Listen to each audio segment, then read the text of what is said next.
आप सबका स्वागत है साथियों। आज बजट सत्र के प्रारंभ में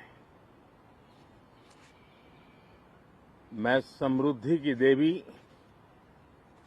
मां लक्ष्मी को प्रणाम करता हूं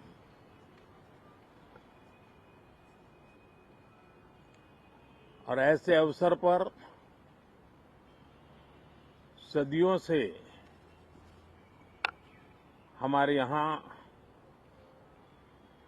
मां लक्ष्मी का पुण्य स्मरण किया जाता है।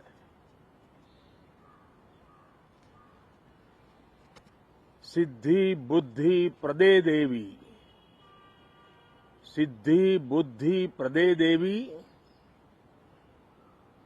भुक्ति मुक्ति प्रदायिनी, भुक्ति मुक्ति प्रदायिनी, मंत्र मूर्ते सदा देवी, मंत्र मूर्ते सदा देवी, महालक्ष्मी नमोस्तुते, महालक्ष्मी नमोस्तुते। मां लक्ष्मी हमें सिद्धि और विवेक देती है, समृद्धि और कल्याण भी देती है। मैं मां लक्ष्मी से प्रार्थना करता हूं कि देश के हर गरीब एवं मध्यम वर्ग समुदाय पर मां लक्ष्मी की विशेष कृपा रहे। साथियों, हमारे गणतंत्र के 75 वर्ष पूरे हुए हैं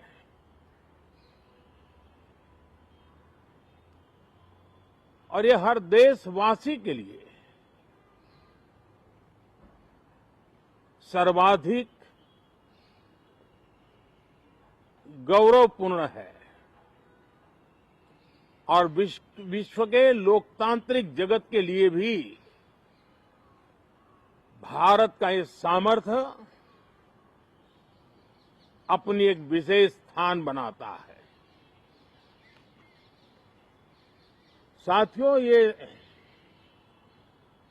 देश की जनता ने मुझे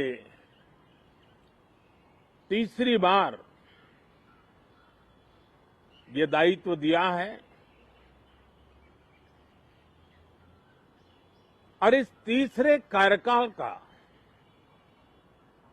ये पहला पूर्ण बजट है।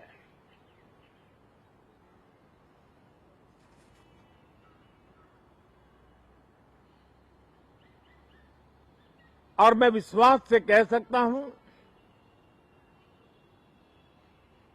कि 2047 जब आजादी के 100 साल होंगे, विकसित भारत का जो संकल्प देश ने लिया है,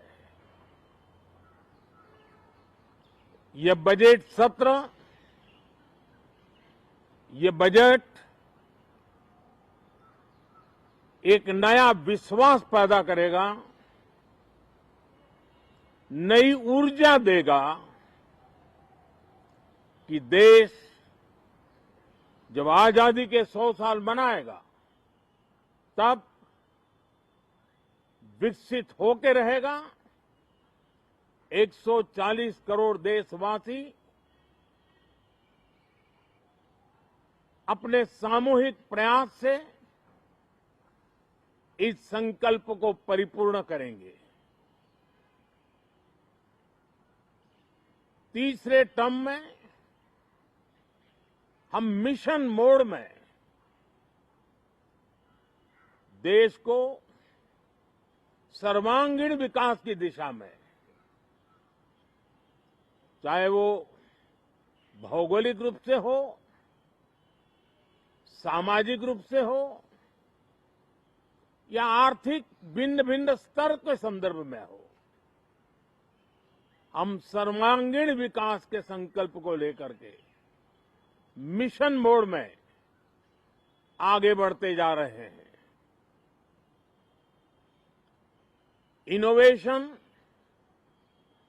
इंक्लूजन और इन्वेस्टमेंट, ये लगातार हमारे आर्थिक गतिविधि के रोड मैप का आधार रहा है। इस सत्र में हमेशा की तरह कई ऐतिहासिक बिल पर सदन को चर्चा होगी और व्यापक मंथन के साथ वो राष्ट्र की ताकत बढ़ाने का काम करने वाला कानून बनेंगे। विशेषकर नारी शक्ति के गौरव को पुनः प्रस्थापित करना, पंथ संप्रदाय के भेद से मुक्त होकर के हर नारी को सम्मानपूर्ण जीवन मिले, उसको भी समान अधिकार मिले, उस दिशा में इस सत्र में कई महत्वपूर्ण निर्णय लिए जाएंगे। Reform, perform and transform. जब विकास की तेज गति को प्राप्त करना होता है तो सबसे ज्यादा बल रिफॉर्म पर रहता है।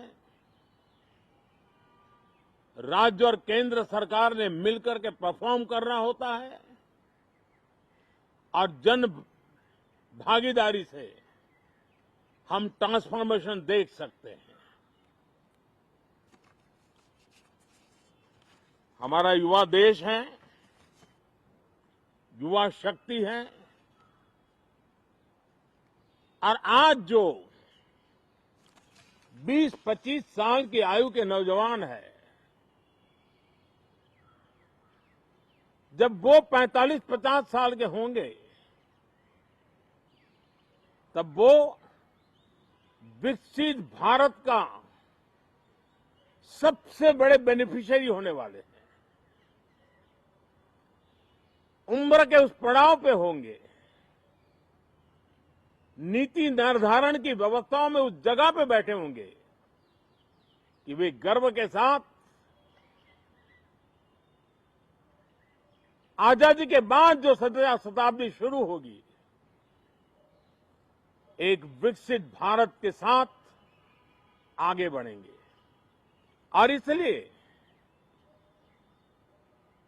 ये विकसित भारत के संकल्प की पूर्ति का प्रयास, ये अथाग मेहनत आज जो हमारे टीनेजर्स हैं, हमारी युवा पीढ़ी है, उनके लिए ये एक बहुत बड़ा तोहफा बनने वाली है। जो लोग 1930 में, 42 में आजादी के जंग में जुट गए थे,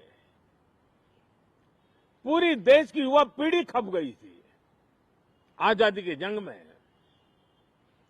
और उसके फल 25 साल के बाद जो पीढ़ी आई उसको नसीब हुए। उस जंग में जो नौजवान थे उनको नसीब हुए। आजादी के पूर्व के वो 25 साल आजादी के जश्न मनाने का अवसर बना। वैसे ही ये 25 वर्ष समृद्ध भारत, विकसित भारत, ये संकल्प से सिद्धि और सिद्धि से शिखर तक पहुंचने का विकसित भारत को मजबूती देने के लिए अपना योगदान देंगे।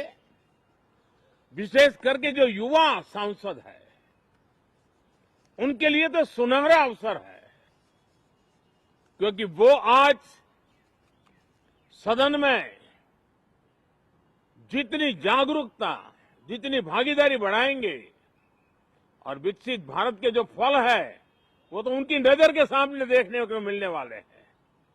और इसलिए युवा सांसदों के लिए एक अनमोल अवसर है। साथियों, मैं आशा करता हूं कि हम देश की आशा आकांक्षाओं के इस बजट सत्र में खरे उतरेंगे।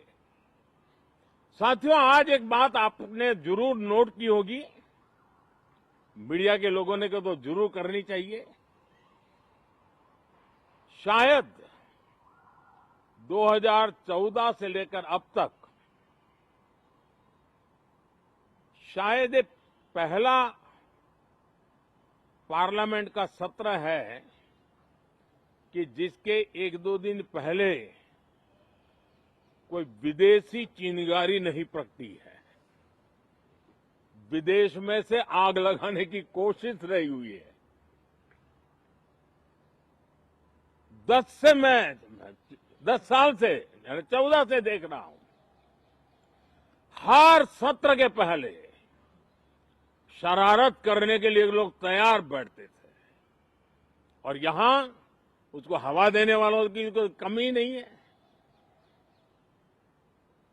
ये पहला सत्र मैं पिछले 10 साल के बाद देख रहा हूं कि जिसमें किसी भी विदेशी कोने से कोई चिंगारी नहीं हुई।